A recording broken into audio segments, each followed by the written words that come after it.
It's dubstep.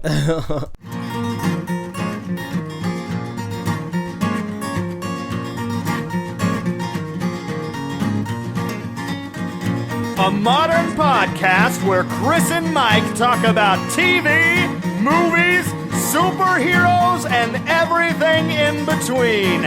It's time for Superhero Slate. Hello, everyone, and welcome to Superhero Slate, the show where we run down the latest superhero entertainment news. We love TV, movies, and superheroes, so let's talk it all out. My name is Chris Diller. And my name's Mike Royer. And this is the 2016 Summer Movie Spoilercast. Yeah, that's right. This is going to be the episode. We're going to wrap up the summer as a whole. It is officially the fall. We waited until that, what do they call it, like the equinox or the solstice? One of those things happened, so we're just like, okay, the gates have finally closed on summer. It is safe to talk about it full, and I kind of had to rush and go watch some movies that I missed this summer. If you listen to our normal weekly episode of the podcast, I talked about how I'm a big TV watcher, so I kind of have to make a conscious effort to go see movies that we don't talk about on the show. So I did that in spades yesterday, as some might say. So I saw three new summer movies that I didn't see yesterday. So I'm bringing some stuff to the table because, like, Chris, I know you have seen some movies that we haven't talked about on the show, so I had to play a little catch up. Mm-hmm. I did. I also watched 2 this week as well, right before the change from summer to fall. I was on the line too.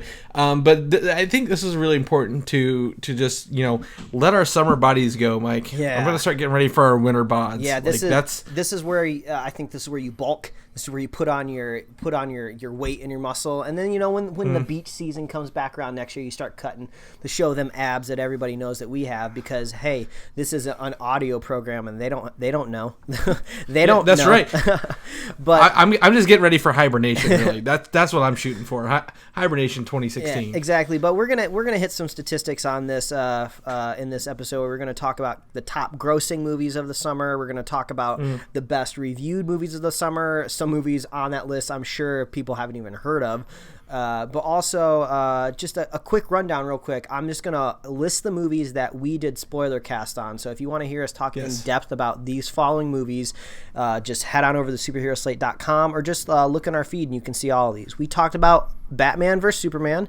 We talked about Captain America Civil War, X-Men Apocalypse, TMNT 2 Out of the Shadows, Ghostbusters, Star Trek Beyond, and Suicide Squad. So if you want to get a full in-depth Spoilercast of those, you already got them. What, Mike? What Batman v Superman on the summer movie list? Why is that there? So that's there. Who put that there? That's there for a couple reasons. In the context of our show, Batman and Superman is kind of lumped into our summer movie season. Technically not summer, which seems weird since we technically wanted to do this when fall started. I know it kind of seems kind of weird. But also Batman and Superman was originally slated to compete like the same weekend, or at least a weekend off, with Captain America Civil War. So at the heart of Batman Civil War, this was a summer movie that just happened to get moved to March. So it does seem kind of weird. We got a March movie followed by a May movie on this list here, but it works in the context of how we're going to talk about it, and we want to compare it with everything else.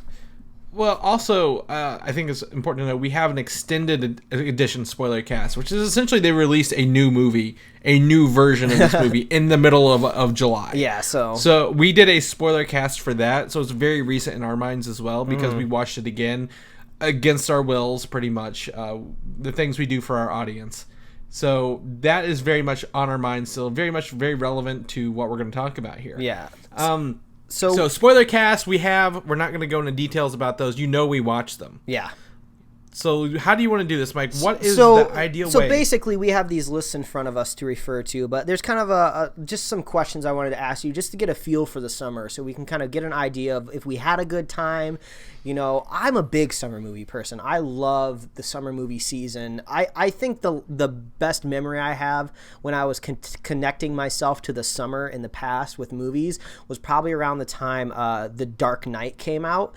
That was kind of this summer that encompassed encompassed where I was still in some sort of schooling, whether it was college or high school. I don't exactly remember the year. I feel like an old man now. But, during the summer, you had a part-time job. You didn't have to worry about waking up super early to go to school. So this was in the time where you actually had to go to midnight showings. There was no 7:30 p.m. showings on Thursday. Midnight meant midnight. It technically had to be Friday before you see these movies. So I would go to these movies with friends right at midnight. We were young. We would be up until 4 a.m. anyway, so we'd see these movies as soon as we could. And that always felt really special, and that's what happened during the summer. So it kind of fits into the whole summer of being a kid, and I think that's why I love summer movie season the best. So I just kind of wanted to start off of what do you think about the summer movie season in general? I saw a lot of movies on this list. Mm-hmm. I think I counted 12. Wow. I saw 12 of these movies, Mike, including the ones we did Spoilercast for, I think. But I don't know if it's the best summer I've ever had. Okay, I think that wouldn't surprise most people. I've heard other opinions about this summer has been a little meddling. I don't hate it. I don't look back in anger or sadness, but I mean, it was a very weird summer of things that just came out that didn't really entice me too much. I think I'm actually looking more forward to the fall winter season in spring of next year, or spring, than I am the summer right now. Yeah, it's really true. This summer kind of came off of the heels of two, I think, really amazing movies that do not fit into the summer schedule. Whereas the end of last year, we had Star Wars returning, which was just groundbreaking.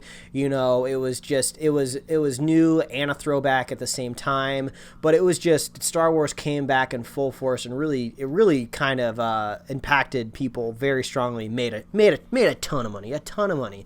And then after that, we got an amazing outing from Deadpool, which would just really change the way we can make comic book movies and just go R and go really adult and just reference and make fun of kind of the universes we've been making.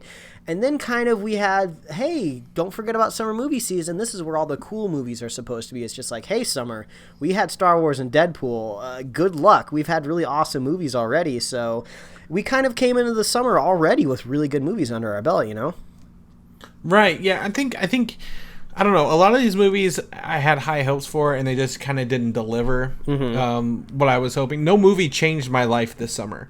And again, it's not an award season, but I don't look for award-winning movies to change my life. I just don't have anything that I'm gonna hold too precious on this list, I feel. All right. So the next question I had is we'll do this kind of Q&A style. So I wanted to know if you had to rank the summer from 1 to 10, 10 being the best summer movie season you've ever had. Give me that number. And then I have a feeling it's not going to be 10 with what you just told me. So, and then if you wanted it to be 10, what would you change? If you could change something that happened this summer to really bring this to like a really remembering summer in the future, what would you do? I give it a 6.5. Okay. 6 to 7 range, depending on how I'm feeling. I just think it was too much. There was too much this summer, and a lot of it wasn't people trying. It was sequels or remakes that we really didn't need. So you needed this list that we're looking at here to be a little bit more pared down. You want these studios to concentrate a little bit more, it seems like. I do. I think one of the movies I had the most fun with is probably one that made one of the least amount of monies on this list, or went under a lot of people's radar. And what was that? Pop Star, Never Stopped, Never Stopping. Yeah, I mean that is actually still on my list of movies I want to see. This is one of the few times where I never got to see the trailer until the trailer already dropped like weeks ago. I think I still only seen the trailer once, so this is so under my radar. But I've just heard really good things about it, where it's just really funny. It definitely is. This is one of those. I would liken it to. This is Spinal Tap, but updated for modern pop music. Oh, gotcha. You're gonna laugh. You're gonna have a great time. It doesn't pull any punches. It doesn't try to tippy toe around things. Like it's the Lonely Island, the movie. Yeah. But this is a mockumentary that had me laughing and had me. I was very entranced with it, despite what I originally thought it would be. That's awesome. So I definitely need to watch that movie. I mean. again, other than Captain America: Civil War, which people know I love, but Popstar Never Stops Never Stopping is one of those sleeper hits of this summer. I feel people are going to be sad that they missed. That's awesome. And, so I definitely don't want to beat a dead horse, and I don't want people to be saying I'm a DC hater, but if there's one thing I could change, I really wanted Batman Superman to knock it out of the park. I just really wanted them to crush it. I wanted this to be the return to an awesome DC universe that we kind of rudimentally build with the Nolan universe, even though that wasn't going to go anywhere. So I wanted DC to really return to something awesome, and it just floundered and it just flopped around like a dead fish. It just didn't do well. Obviously, it connected with some people out there, but I think it would be hard to argue this movie the other way. So I think if Batman Superman really could have came out and been amazing alongside of Captain America: Civil War, this could have been one of the best comic book movie summers we ever had. But since we're kind of including Batman Superman in our list, that really started out the summer rough for me. Now, if you could rank this summer on a scale of 1 to 10, Mike, where do you rank it at? I mean, I don't think it's... You seem a little more positive than I do. I don't know about it. I mean, but I'm not down on it. I think if I rank it on memorability, and I don't think there is a whole lot to remember here. Because we had a lot of these kind of sequels, returns, reboots coming out of nowhere that could have made it memorable, but it really wasn't. Ghostbusters really rubbed people the wrong way. Really, really did. We talked about it. We were cautiously optimistic about a sequel, so I think we might be a little positive on the movie more than most people. And then Independence Day Resurgence, that got really, really bad receptions with people and fans who went to see that movie. So that could have changed the way the summer looked too. So I think I'm kind of at a 5 out of 10. There's some light to pull out of this, but I'm just looking at this list right now that anyone can go see right now at superheroslate.com. We'll have this posted in our show notes. You look at this list here, and you might be shooting about 50-50 with any movie you pull off this list. Yeah, I definitely agree. It's just definitely a different summer. Some things I said I wanted to see, and I never got to. I never got to see The Nice Guys, and I'm disappointed I didn't get to do that. And that's kind of, honestly, you're not the only one. People said that this movie didn't perform very well, and even though everyone's saying it's a great movie, people just didn't go out to see it. Maybe it just wasn't meant for the summer. This type of movie does seem like a fall movie, Yeah, fall or spring, one of the two. It was in the wrong place at the wrong time, if you will. So, what's your next question, Mike? I mean, I kind of want to go through this list. I don't know what you saw, and I really want to know what movies that's kind of on this list you saw. That's kind of where I wanted to go next. Everybody knows what we've talked about on the show, but you had a chance to go see movies that we didn't talk about on this. So, just real quick, I want you to list off the movies that we haven't talked about on the podcast, and just list them off real quick, and then tell me which ones you think really rose to the top. Okay, well, I did see Popstar. Oh, other than the Spoilercast, I saw Popstar. I got to see Warcraft in its entirety. Okay. Finding Dory, Independence Day Resurgence. Going through the list here, The Secret Life of Pets, Jason Bourne, and that's it on the current list. All right. So out of those, which do you think really surprised you? What shocked you? What was really awesome? Because these other movies, these spoiler casts, we are going to be seeing these no matter what. I mean, these are tentpole movies, blockbuster movies, however you want to categorize them. But yeah. So what about these? So Secret Life of Pets, pretty good movie. I know you saw it. I really enjoyed that movie. I didn't think it made as much money as it did. I thought it was going to went under the radar, but definitely had a good time with Secret Life of Pets and Popstar. Finding Dory is good, but much like Dory herself, I don't remember much about that movie on the whole. But Jason Bourne really let down. Yeah, that's what I've been hearing. Let down for me. So, and then Independence Day Resurgence, about what I expected. Warcraft, my wife said I never had a more confused look on my face for the entirety of that movie. So, it definitely not for me. Oh man, I was not the audience for that film. Yeah, I mean, I got a chance to see Secret Life of Pets the other night, and it's a good movie. There's nothing wrong about this movie, not offensive in any way, but I didn't really think it was particularly memorable, honestly. I think pet jokes or animal jokes are low-hanging fruit, but the fruit does taste good. I think it's funny making jokes about dogs really wanting a ball and just losing all inhibitions to chase a squirrel or something. I think that's funny, but once you kind of go over that first half of the movie, all those jokes, I feel like they kind of get left behind. Then you just kind of got these silly animals doing silly, out of bounds things. So I think compared to Finding Dory, I haven't had a chance to see that yet, but Finding Dory was surprisingly the top grossing domestic movie of the summer at almost $480 million. Who would have expected that? Everybody. I didn't expect it at all. It's a Disney Pixar movie with a sequel to Finding Nemo, and is very cute and friendly. And you notice how many of these movies are kid friendly on the top 3 list. Yeah, that's true. So you got superhero kids wanting to see Captain America, Finding Dory kids, and Secret Life of Pets kids. That's where all your money. Add that together, you're over $1 billion just out of kids' pockets. Yeah, that's true. But speaking of advertising, I don't think they really pushed Finding Dory that hard, at least on my end. The trailers were really, really bad when it comes to trying to get somebody excited for a movie. But obviously, it really panned out for a lot of people. I saw some of the reviews for it. People seem to like it. So hopefully I'll get around to seeing it soon. I'll be able to add to the discussion a little bit. But on my end, what I got to see outside of our list here, as I'm looking through the list, luckily I didn't have to see Warcraft.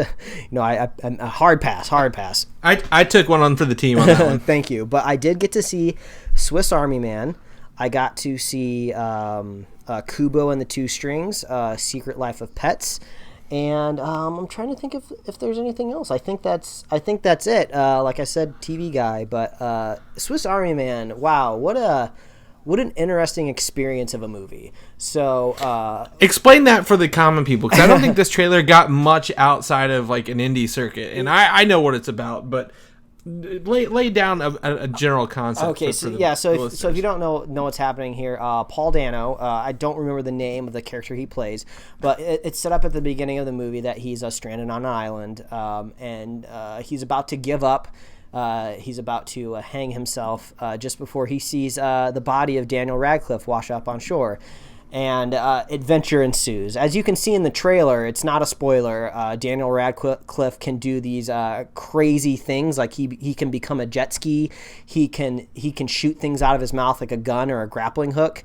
If you push his chest in, it'll be like a water fountain. So he's like a multi-purpose dude. So you're going in the movie, you're really confused what's going to be happening here. Is this a magical scenario? Is he hallucinating? What's going on here? But I don't want to spoil anything, but the best thing I can tell you is this movie is about the ride that you take, not the destination that you get to. So I did some research after watching the movie, because this movie is directed by Daniels. That's all. I don't know if that's a combination of a couple people, or if this somebody just wants to go by one name, just Daniels. So you can tell just by the way the director or directors, I don't know, signifies themselves. Very artistic. So, but they have created other movies very similar into kind of like this theme of just enjoy the ride of the movie. You're not necessarily looking for something to be wrapped up in a pretty bow at the end, just pay attention to the themes of the movie, have a good time, and then it's fun. It's ridiculous. You don't really know what's happening. Me and my wife both very much expected one ending. We were almost positive it was going to happen, and then we got something a little different. So it's a fun time. I would definitely recommend Swiss Army Man. So when this movie debuted at a film festival, half the people loved it and half the people were appalled by it. Is probably one of the most polarizing films I've ever heard of in the most recent years. And the funny thing is, it's actually directed by two people, Daniel Kwan and Daniel Scheinert. So that's where the Daniels come in. Okay. Yes, they also wrote it, and the reason I know this is because I heard the news about it whenever it was at the I guess I don't even know what the awards circuit or whatever it was back earlier in the year. I believe it was Sundance, but yeah, people walked out because there was a farting corpse at the beginning of the movie. There's definitely, it is going to be a very strange movie. So this is not one you want to sit down with your family and expect to, just go mindless. But they do a great job letting you know at the very beginning what you're getting into. I mean, that corpse farts in the first 5 minutes, so you know what's going to be happening in this movie. So just sit down for the experience. It's a fun time. It's no Teenage Mutant Ninja Turtles 2, so we'll just go with that. But so Mike enjoyed that movie. That's my biggest curiosity, because I was like, I don't know how my wife would react to that movie, or how I'd even react to this movie. So I was like, I don't know. Maybe Mike can test the waters. Yeah, with this you're in for a treat. But then I think the second biggest movie that I was really excited for, and a lot of people were when they saw the trailer, was Kubo and the Two Strings. It's from the Leica studio. I believe that's how you pronounce their studio name. They've done Coraline, Paranorman, the Box Trolls, stop motion. Yeah, so you're gonna get something beautiful at the very, very least. It's gonna look good, whether the story's there or not. It's gonna look amazing. And I thought they did something really cool at the end of the movie, where when the credits roll, you don't get the name of the top billing voice actors until like the end of the credits. The very first people you see on the credits is the art department. So they know what's important when it comes to their studios. They know all the manpower and work that goes into it. I mean, I saw 3 people credited just on work, just sculpting and moving just hands. So 3 people's job for like months and months, probably a year or 2, was just worrying about how these hands move. So I thought that was really cool. Definitely you can see the craftsmanship in that movie. Story-wise, unfortunately, it's a little kind of like Leica's path when it comes, I guess, with the Box Trolls. At least they've improved from the Box Trolls, but it always seems like the art is first and the story comes second. So there was some convenient story points that moved along just by saying, oh, magic. Oh, this happened because of magic. So, we don't get a whole lot to sink our teeth into, but I think I'm a little more out of the ordinary when it comes to describing this movie, because the reviews have been very, very good for Kubo. It made the number 6 slot for Rotten Tomatoes Summer 2016 scorecard at 97%. So you're going to have a good time if you go see Kubo no matter what. I'm just hoping Leica's next movie, it really gives you something you can sink your teeth into. I mean, they dealt with some pretty dark story plots in this movie. So hopefully the next one, get something just a little bit more polished, but beautiful movie. Beautiful. So I think I ended the summer pretty well with Swiss Army Man and Kubo. Yeah, I agree. Is at least what it sounds like. Mm-hmm. So if you could pick a movie from this list that you didn't see that you wish you could have seen in theaters, which one would you pick? So I was not expecting this to be my answer at all, and I think it might surprise some people, but I kind of want to see The Legend of Tarzan now. Surprisingly, the trailers kind of looked exciting, but I just wrote the idea off as just something that just didn't need to be made. But it looked exciting. Apparently, it made a lot of money. Like it got into the top 10. Yeah, it got number 9, $125 million for the summer. The reviews apparently have been a little wishy-washy, but I mean, I love TMNT 2 Out of the Shadows, surprisingly. So maybe this is something that could be kind of fun to go see on a big screen. So I was not expecting to say Legend of Tarzan. What about you, man? What do you need to see out of this list?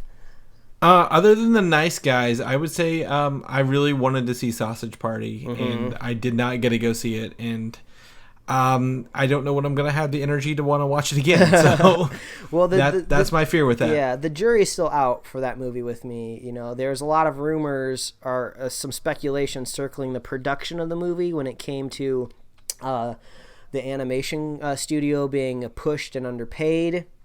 I don't really know what's true. I haven't really sifted through it yet. So I'm not so sure about Sausage Party yet. I will wait and see what happens. Yeah, but I mean, other than that, I think it's just as messed up, if not more so, than Swiss Army Man. And really dark and really funny, and I think that's something I guess I need out of this summer. A lot of this was just too lighthearted and happy-go-lucky, I guess, for me. Yeah, there's a lot of that. Except for 2 things I wanted to point out, which I think segues well into talking about how Marvel accomplishes its good movies. It starts with finding the good director. And where do these directors come from lately? Horror movies.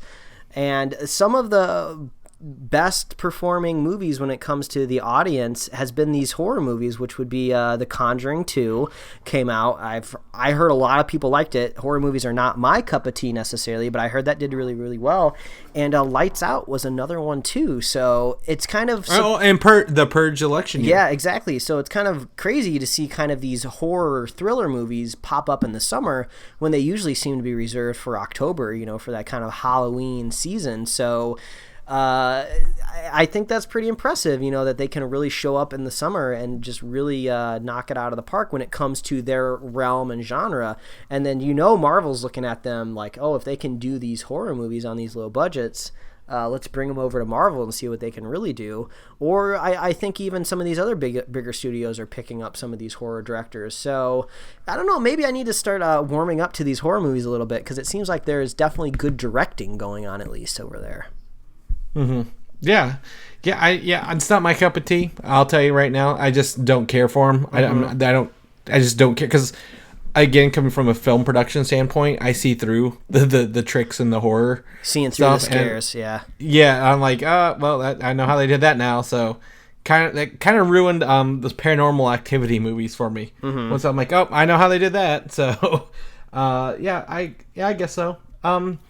Overall, again, I gotta watch Civil War 2 nights ago again, and I still hold that as like one of the best movies ever. And over the summer, fun fact, they're doing a screening of Civil War right now for the awards consideration, which is a very rare occurrence where they're trying to promote Civil War to get Academy Awards. Oh, wow. More so than just visual effects, because again, something we'll probably talk about in a little bit is the Rotten Tomatoes scorecard, the highest views, the most enjoyability factor movie.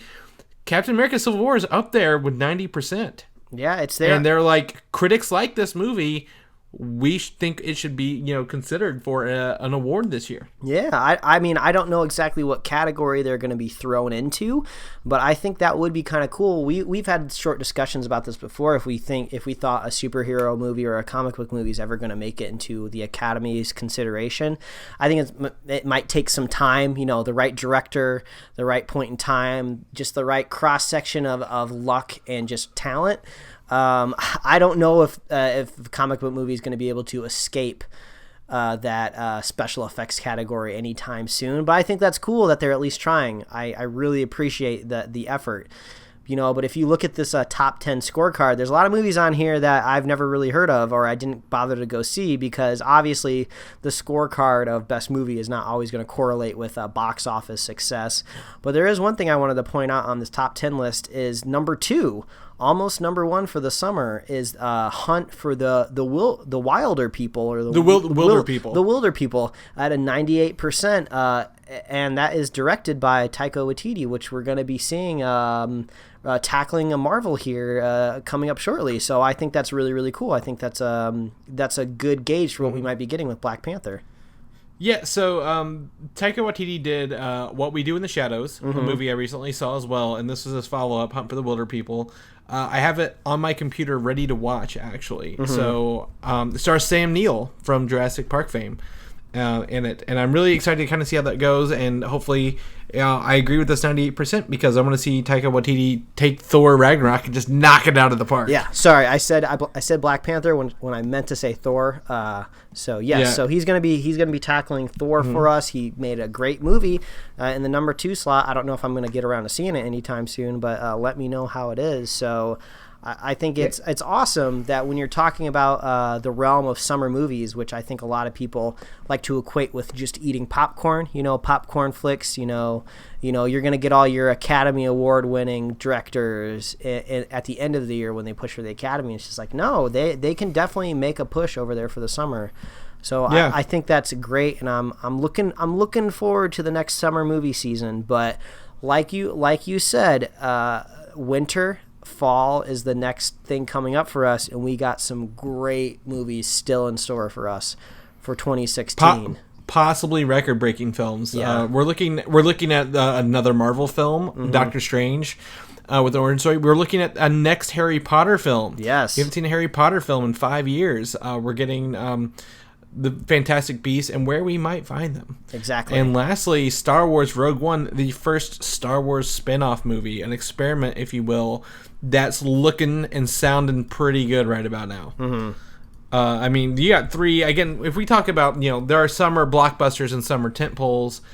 We're looking at some fall tentpoles. These are, I think all 3 of these are guaranteed to make money regardless of how mediocre they may end up being on the whole. Yeah, and these are all movies that could definitely make it in the summer for sure. So they got a lot of room to breathe here in the winter time.